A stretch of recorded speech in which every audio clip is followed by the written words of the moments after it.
अस्सलाम वालेकुम dear viewers और अजीज अतिबा कराम।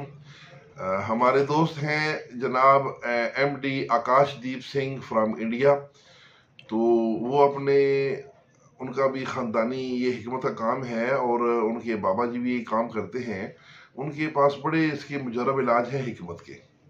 तो वो अपने नुस्खाजात जो उनके सीने के राज हैं वो अक्सर बेशतर मुझसे शेयर करते रहते हैं और वो कहते हैं कि अपने चैनल के जो नाजरीन हैं, जो अतिबा कराम हैं, उन तक हमारा ये जो इल्म है ये ज़रूर पहुँचाएँ। तो थोड़ा सा वीडियो बनाने का उनको पता नहीं है, इसलिए वो मुझे ऑडियो ही भेजते हैं और फिर मुझे ही वीडियो बनानी पड़ती है। तो आज का नुस्खा बड़ा इम्पोर्टेंट है, बहुत ही अहम है।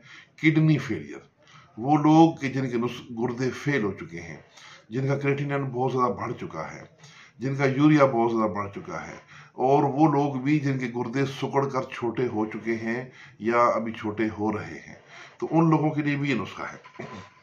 लेकिन ये नुस्खा थोड़ा सा ताज़ा चीज़ों से बनेगा। ताज़ा आपने लेनी है न्याज़बो के पत्ते, हल्दी ताज़ा लेनी है या हल्दी के ताज़ा पत्ते लेने हैं। उसके बाद ग्लो एक बेल होती है जो दीवारों पर चढ़ी होती है, घरों में डेकोरेशन के लिए लोग लगाते हैं। उस ग्लो की डंडियाँ वो भी आपने ताज़ा लेनी है। पत्थर चट्टा ये एक पौधा है जो अमूमन सब लोग ही इससे वाकिफ़ हैं, गमलों में लगा होता है डेकोरेशन के लिए, पत्थर चट।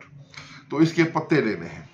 और मेहंदी के पत्ते, पाकिस्तान के भी कुछ इलाकों में मेहंदी मिलती है, इंडिया के भी बहुत से इलाकों में मेहंदी के ताज़ा पत्ते मिल जाते हैं। तो ये जो 5 चीज़ें हैं ये ताज़ा लेनी है और इनको खूब कूट के तो आपने इनका ताज़ा अर्क निकाल लेना है, ठीक है। और वो अर्क जो है आपकी दवाई है। अब मरीज़ को आपने देना है 20 ग्राम ये अर्क, सुबह शाम मुसलसल इस्तेमाल करवाएं जब तक ये गुर्दे उसके मुकम्मल बहाल नहीं होते, चाहे 2 महीने लगें या 1 महीना लगे। तो ये किडनी को दोबारा बहाल करने की बड़ी लासानी और मुजरब दवाई है जो हमारे दोस्त जनाब आकाशदीप सिंह ने सीने का राज भेजा। आप नाज़रीन के लिए पेश खिदमत है, बनाएं, इस्तिफादा करें, मखलूक खुदा की खिदमत करें और उन सब की दुआएं लें। इसके साथ ही इजाज़त चाहूँगा। वस्सलाम।